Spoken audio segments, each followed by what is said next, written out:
Hello and welcome back to another episode of RuleBook RX. I'm Didi, and today we're going to be taking a look at Kabuto Sumo by BoardGameTables.com. They are very recently, to the time of this recording, switching from BoardGameTables.com to Allplay, or just an Allplay, which is gonna, it's always been kind of weird with board game tables because they've got a name like BoardGamesTable.com, and then they're releasing games like this and on tour and QE and all kinds of ones that I'm going to be doing in a kind of a Allplay deep dive, I'll call it.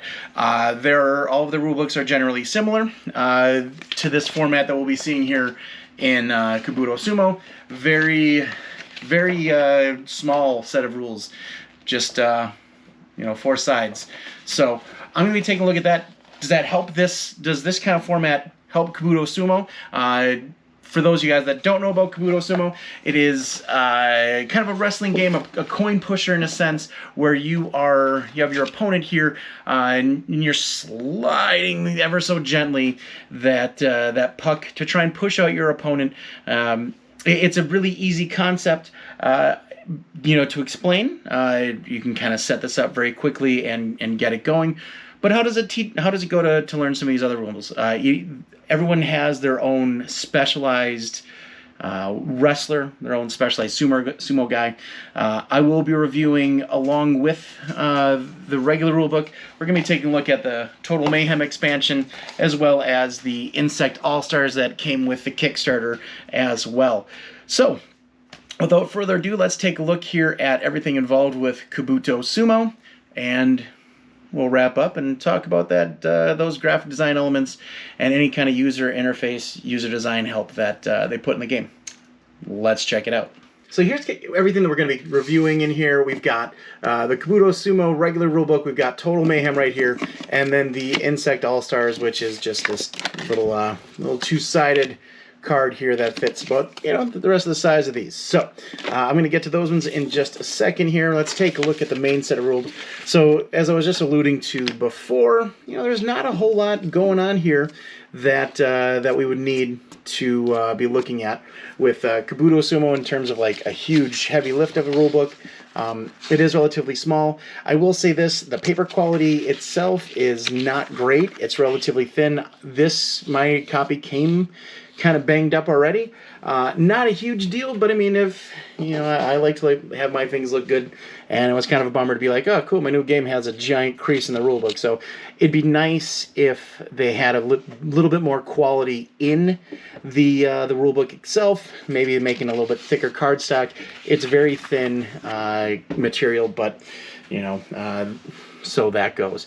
But looking at the top here, we've got the stats of what it all plays, component overview, and then just kind of an objective and how you would play the game with a minor. So how that works is each character has a main game version, and then this is the Junior League, which you can see right on the cards right here. Junior League, basically you just start with all of these items, which is nice that they just kind of show it as a starting inventory, and there you go. Where these ones, it kind of makes it a little more, the regular game makes it a little more thematic, or not thematic, but I guess trickier, more of a puzzle. You can kind of use use some strategy to get different pieces to put out your special moves more often. So that's basically the story there on the Junior League versus the regular league. Pretty easy if you have young kids to just get them on, playing here. I got my son to be able to play no problem, just setting it up and being like, hey, you push one of these, see if you can get my piece off, and he was more than happy to do that. So moving in here, we've got the setup here. This is going to take up most of the page here. If you have a 2-player version of the game, that's what you're looking at here. And then 3-player and 4-player just gives you, kind of that overplay, that overview right there. And then, yeah, gameplay kind of starts here. One thing that I will say right off the bat, I really wish they would have kind of tiered these off a little better. Maybe make this setup here one color, split it off there. Starting gameplay, why not move that a little more smart? I don't know if we need all of these, all of these icons right there, or all those images there. But well, there goes my dog just having a time. So yeah, if that's one thing that I like, just a little more little more care into setting up these different areas, I think would be nice. You know, like having this all just one gray, not wonderful. I mean, it's nice for symmetry, kind of looking at it here, but, you know, for wanting to look at the game, I'd love to have more of like setup, and then it kind of breaks off gameplay, and then on your turn could be part of that as well. You know, in having the referee warning, maybe part of that, then just breaking down, and then having the game end kind of sit on its own.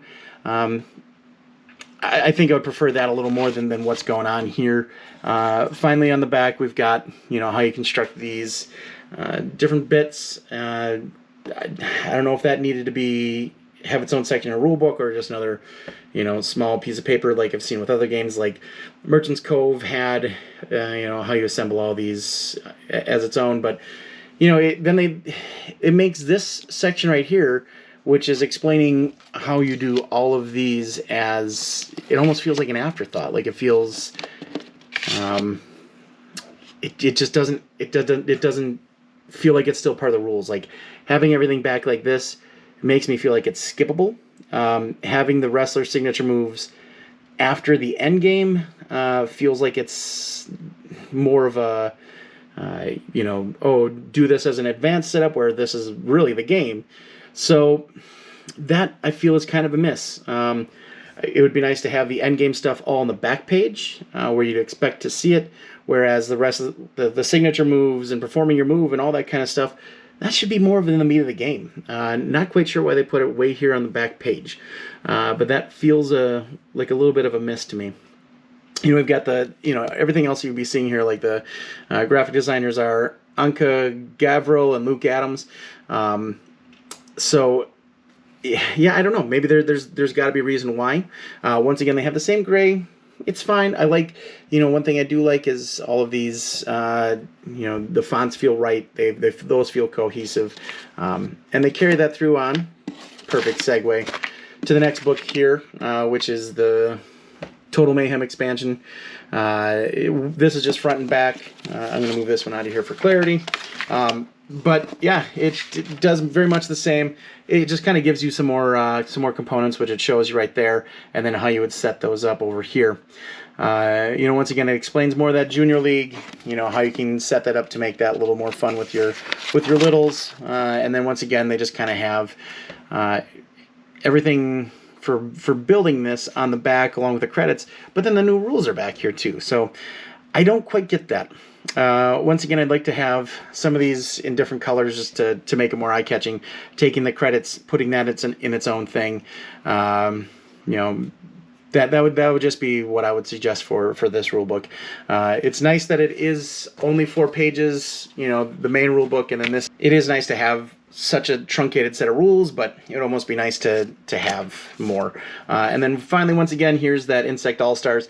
Last thing I want to show you is one of the pieces in the Mayhem one is the Jasper table from Board Game Tables. That's kind of one of their more popular board game tables, what they're known for, which kind of fun there. And there we have it. So, Kabuto Sumo, once again, this isn't so much of a review of the game as it is of the rulebooks themselves. I'm a graphic designer and a website designer, and I love looking at the way people use layout to try and explain rules and stuff like that. So, as a game, I love it. This, you can bring it anywhere. It's really easy to teach. Throw it on the table, and it doesn't outlast its welcome. So it's a fun game. There's that. The rule books, though, I think need some help.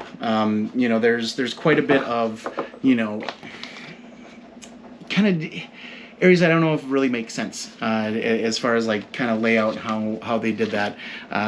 I don't know why they put the end game conditions before, you know, even teaching you how to do really the hardest part of the game, which is, you know, learning the you know, the different way these wrestlers are going to operate and get their special abilities. I mean, it is nice in the back of the card. They have a little bit of a story, and like if they are based on an actual animal, like, hey, what do these things do in the wild? And I always think that's kind of fun. But yeah, I mean the Insect All-Stars, I didn't really get in the overview. It's just back and, you know, kind of just more guys. So that's fine. I also have the Andre Goliath expansion in here too, which is just adding another guy and a peanut, which is just fine. So yeah, Kabuto Sumo Allplay is the company now. So yeah, I don't know. I would massive suggestions for making this rule book, you know, a little easier would just be kind of structure wise, like lay this out in a way that, you know, someone who's reading the rules for the first time, they're going to want to, you know, be able to, okay, oh, this is, you push, and then if you want to use your wrestler ability, you can.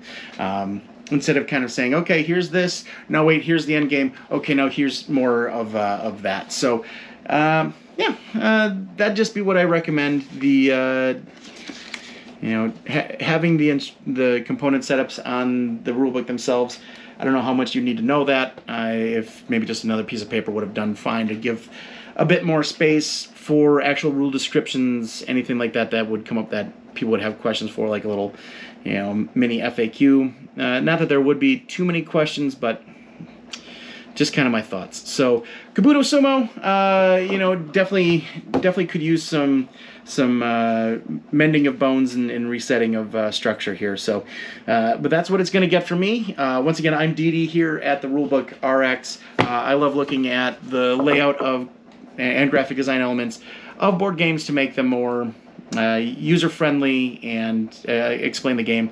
I struggle with ADHD and stuff like that, so, you know, I like looking at a rule book and trying to figure out if I can use it, can you? So I think you could figure it out from here. There's not too much that, you know, this isn't like a Lacerda game where you're trying to figure out 100 different things. You just got to slide and try and knock someone off. So they did a fine job of getting that across, but some of the greater details I think could use some work.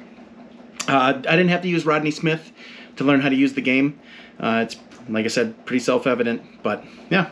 So that's my thoughts. Stopping by if you want to look at more rulebook explanations, what I think about the layouts and how what they're doing well and what they're not doing well on next time. But yeah, stopping by. Thanks so much for spending your time with me.